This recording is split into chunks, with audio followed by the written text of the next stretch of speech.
Transporter के कार्य करते अनिल सिंह, और इस हत्या से इनकी दोस्ती की शुरुआत होती है।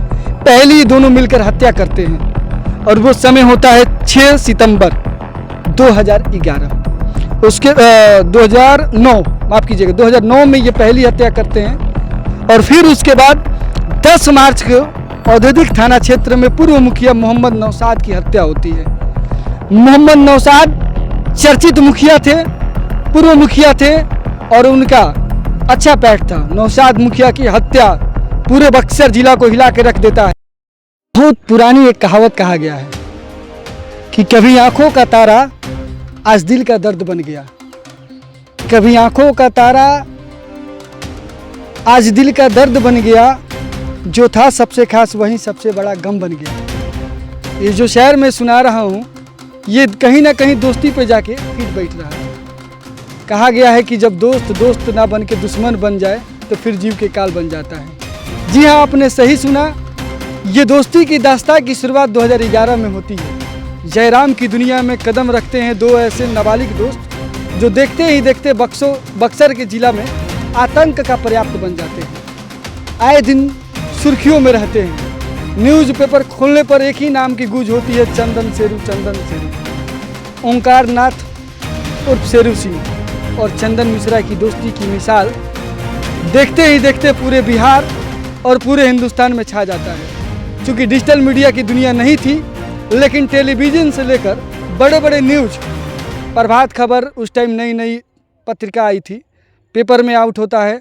दैनिक भास्कर उस टाइम नहीं थी भी तो बहुत कम। बिहार में सबसे ज़्यादा हिंदुस्तान और दैनिक जागरण में खबरें चलता है। आए दिन मर्डर ऐसा होता है कि मानो जैसे फिल्म की कहानियाँ बताई जा रही हो। इसी दास्तां में ये चर्चा आज इसलिए है क्योंकि अभी कुछ ही दिन पहले बिहार के नामी गिरामी हॉस्पिटल में चंदन मिश्रा की 25 गोली मारकर बेरहमी तरीके से हत्या कर दी जाती है। 5 नौजवान आते हैं और फिल्मी स्टाइल में उस हॉस्पिटल में जाते हैं और 25 गोली मारकर निकल जाते हैं। और निकलने के बाद वो जिस तरह से खुशियां मना रहे हैं, चिल्ला रहे, कहीं ना कहीं ये संदेह पैदा करता है। जिस हॉस्पिटल में आपको अपने परिजन से मिलने के लिए कई बार प्रक्रिया से गुजरना होता है, वहाँ पर 5 ये गुंडे बदमाश कैसे चले गए। खैर ये विषय अलग है। चंदन मिश्रा अब इस दुनिया में नहीं रहे और ये पूरे सब जो विषय हैं चर्चा का पूरा बिहार में बना हुआ है। क्योंकि अपराधी घटनाएं जो आए दिन पटना में हो रही है, हाई फाई मर्डर हो रहे हैं, इससे सरकार संदेह के घेरे में और प्रशासनिक विभाग। तो हम आज की जो कहानी आपको सुनाने वाले हैं ये चंदन मिश्रा। ये चंदन मिश्रा कौन है और कैसे जयराम की दुनिया की बेताब बादशाह बनने की तरफ कदम रख दिए थे। ये सुनने में जैसे सूत्रों के हवाले से खबर आती है कि ये नाबालिग उम्र में ही अपने ही गांव के एक दोस्त का मर्डर करते हैं। क्रिकेट की खेल के वजह से तू मैं की झगड़ा सीधे कत्लेआम बनती है और उसके बाद पुलिस पकड़ती है, इसे ले जाती है। और चूँकि कम उम्र होने के हवाले ये बहुत ही जल्दी छूट के चले आते हैं क्योंकि नाबालिग होते हैं। और उसके बाद इनकी दोस्ती होती है ओंकार नाथ उर्फ शेरू सिंह से।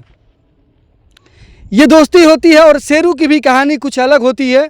शेरू सिंह भी सूत्रों के हवाले से, ये कन्फर्म न्यूज़ नहीं, ये मोहब्बत में धोखा खाया हुआ शेर जब दोनों टकराते हैं तो ये दोस्ती धीरे धीरे जयराम की दुनिया की बेताब बादशाह बनती है।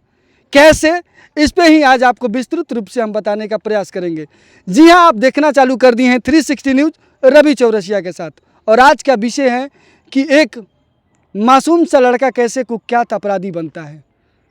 देखते ही देखते बक्सर की आंखों का तारा बन जाता है और जिसकी आज यानी कि 2 दिन पहले हत्या कर दी जाती है।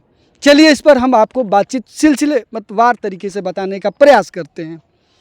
साल होता है 2011 और 2011 में ये इतने हाईलाइटेड हो गए थे कि यहाँ प्रशासन के लिए चुनौती बन गए थे।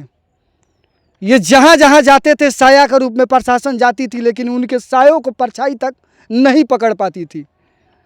एक समय दलजीत सिंह जैसे एसपी आते हैं जो इनकाउंटर स्पेशलिस्ट होते हैं और सुर्खियों में छाए रहते हैं कि भैया अब इनका इनकाउंटर होगा, चर्चा का विषय बना होता है।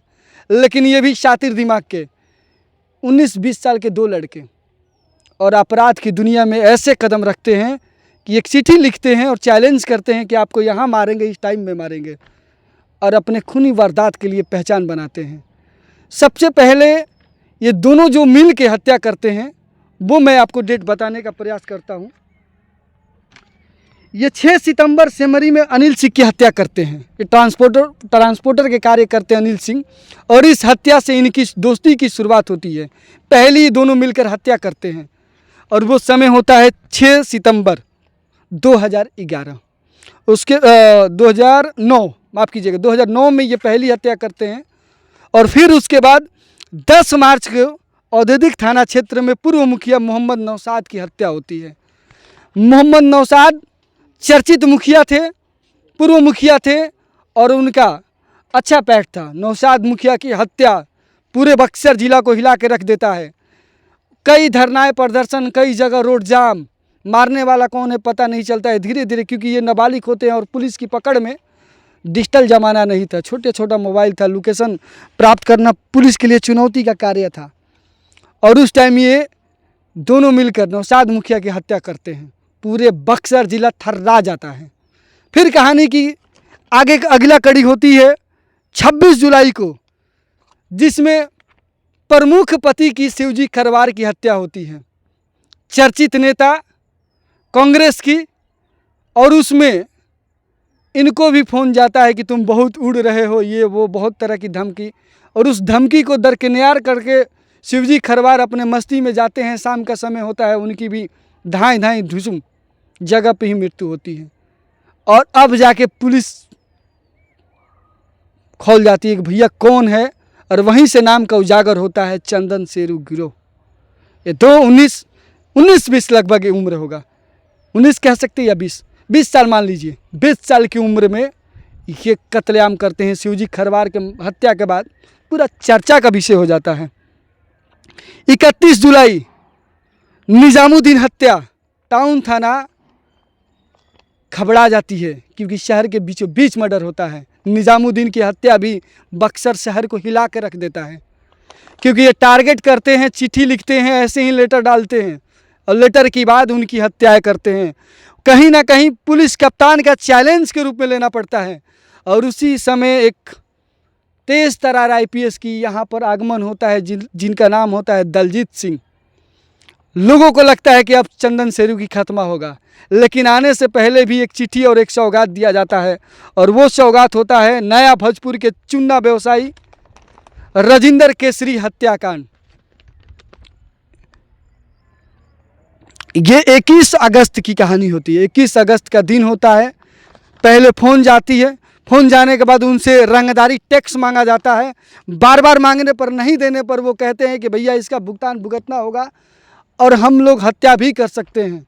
राजेंद्र केसरी अपने बेटा को समझाते हैं, बोलते हैं कि गद्दी पर मैं ही बैठूंगा, जो आएगा उसे देख लिया जाएगा। नतीजा क्या होते हैं कि जब उस रोड में आप जाएंगे जहाँ पर ये चूना का दुकान है, वो काफ़ी मतलब भीड़ भाड़ वाला इलाका है। सुबह 10-11 बज रहा होगा, क्योंकि हम लोग उस टाइम 10th में थे, और उस टाइम चर्चा का विषय होता है कि पल्सर से आए, ठाई ठाई गोली मार कर चले गए। दलजीत सिंह आते हैं, आनन फानन में इनके पीछे इनका स्क्रैच बनवाया जाता है, क्योंकि चेहरा कहीं ना कहीं लोग नहीं देखे थे कि चंदन शेरू है कैसे। प्रशासन के लिए चुनौती थी, और उनको पकड़ने के चक्कर में पुलिस लगी रहती है। लोकेशन मिलता जाता है, पकड़ने के चक्कर में भागते भागते ये नेपाल पहुंच जाते हैं। नेपाल अंतर्राष्ट्रीय मामला आता है और वापस बिहार पुलिस को लौटना पड़ता है। इनकी टीम आती है, लेकिन अंततः ये कलकत्ता में गिरफ्तार कर लिए जाते हैं।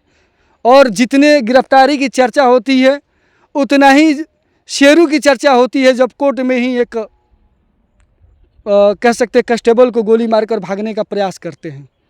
तो ये दोनों की दोस्ती की कथाएं सुनी। और वहीं राजेंद्र केसरी के मर्डर के बाद दोनों में बंटवारा में आपसी विवाद भी होता है, क्योंकि ये दोनों जेल में होते हैं। उसके बाद जो कलकत्ता में पकड़े जाने के बाद ये दोनों में अंदरूनी सूत्रों के हवाले से, सूत्र बता रहे हैं, हम नहीं बता रहे हैं, सुनने में आया था कि आपस में दोनों को विवाद होता है बंटवारा के लेकर। और वही विवाद लगातार ये एक दूसरे को 2016 में भी एक बार चंदन मिश्रा को मारने का प्रयास किया गया था जेल के अंदर ही। उसके बाद दोनों को अलग अलग जगह शिफ्ट किया जाता है चंदन मिश्रा को बेऊर जेल भेज दिया जाता है, शेरू को भागलपुर शिफ्ट कर दिया जाता है 2015, माफ़ कीजिएगा साल 2015 होता है, क्योंकि बिहार में चुनाव होने वाला होता है और चुनाव को मद्देनज़र रखते हुए कि भाई ये चुनाव में अपना रंग मतलब बदल सकते हैं, चुनाव का जो रंग रूप है उसको बदल सकते हैं, इसलिए उनको अलग अलग जेल में शिफ्ट किया जाता है। 2019-20 में भी चंदन मिश्रा को मारने का प्रयास किया गया था, लेकिन वो साल 2025 पोरल पे आते हैं अपने इलाज के लिए, और इलाज के लिए आते हैं, पहले एम्स में जाते हैं, लेकिन एम्स के डॉक्टर से बातचीत के बाद पारस में जाते हैं। पारस में जिस दिन छुट्टी होने वाला था, पारस हॉस्पिटल के कानूनी प्रक्रिया में एक दिन और समय मांगते हैं। यहीं से साजिश की बू आ रही है कि भैया पारस हॉस्पिटल बड़ा हॉस्पिटल है, वो एक दिन और समय क्यों मांगा, क्यों नहीं उसी दिन रेफ़र किया, क्यों उसी दिन छुट्टी नहीं किया। यही साजिश की बू है कि जिस हॉस्पिटल में एक कह सकते हैं कि मोबाइल ले जाना मुश्किल काम है, आपको वहाँ दिखला कर वहाँ चेकिंग होता है, वहाँ 5-5 बंदूक लेकर कैसे चले गए। यही साजिश की बू आती है कि भैया इतने बेफिक्र हो के सीसी कैमरे में देख के वो कैसे मर्डर कर सकते हैं, और एक साथ 25 गोलियां क्यों। डी ग्रुप की कहीं ना कहीं याद दिला रहे हैं 1990 का दौर जो बॉम्बे में कांड हुआ करता था। खैर वो पांचों की पहचान हो चुकी है और चंदन मिश्रा इस दुनिया से विदा ले चुके हैं। ये चंदन मिश्रा की कहानी होती है। ये कहानी की शुरुआत खेल से होती है और खेल खेल में ही। और चंदन मिश्रा के बारे में बता दूं कि जो इनके पिताजी का नाम है, हाँ एक में इसमें लाइमलाइट तो आए थे, बड़का गांव निवासी ज़मीनी विवाद में एक हत्या होती है जिनका नाम भरत राय होता है, एक नाम मैं भूल रहा था, भरत राय की भी हत्या होती है। तो ये लगातार हत्याएं करने के बाद दलजीत सिंह इनका स्केच बनाते हैं, उसके बाद ये पकड़े जाते हैं। और सुनने में आ रहा था कि चंदन मिश्रा 2016 से ये 10 सालों से इस दुनिया से अलग हो गए थे, मतलब जयराम की दुनिया छोड़ चुके थे, हत्याएं करना बंद कर दिए थे और ज़िंदगी आसानी से जीना चाहते थे, कई लोगों का मानना है। लेकिन कई लोग मान रहे हैं कि भैया गोल्ड सोने के लूट में भी इनका सहयोग था, हाथ था। तरह तरह की चर्चाएं हैं। आप भी कमेंट बॉक्स में लिखिए कि आपके नज़र में चंदन मिश्रा क्या थे, क्योंकि बहुत सारे रील्स बनाए जाते हैं निकलने के बाद, वो रील्स ही कहीं ना कहीं चंदन मिश्रा की हत्या की वजह बनती है। मैं इसलिए क्यों कह रहा हूँ कि जहाँ जहाँ चंदन मिश्रा जाते हैं वहाँ वहाँ रील्स बनता है। वो चाहे आप रील्स में एम्स का वीडियो, एम्स के सामने का वीडियो देख लीजिए। जब घर पे आते हैं तो एक तांता सा लगा होता है। युवाओं में चंदन मिश्रा के लिए क्रेज़ था।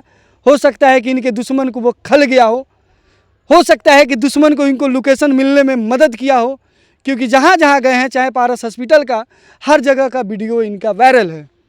और वीडियो में एक गाना चला है, रेल दिया जाएगा, वही गाना म्यूजिक बैकग्राउंड में बजता है और यहीं दुश्मनों को खल जाता है।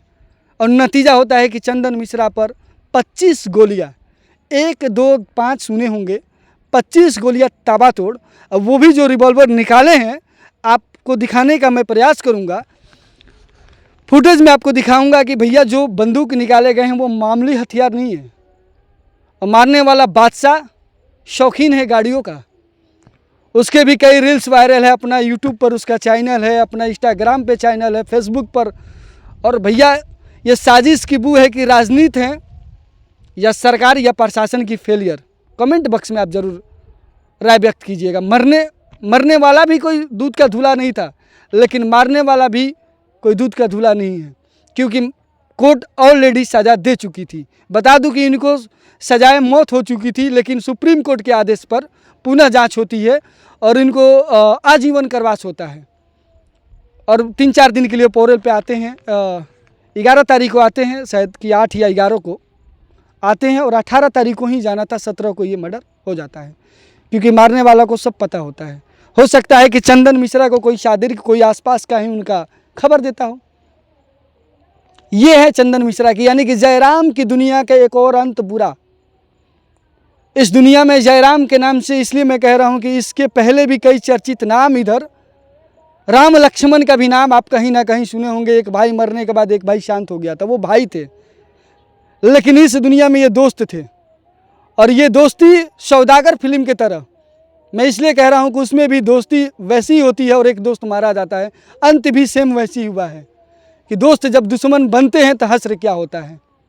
चलिए, आप सुन रहे थे चंदन मिश्रा की कहानी, आपको कैसी लगी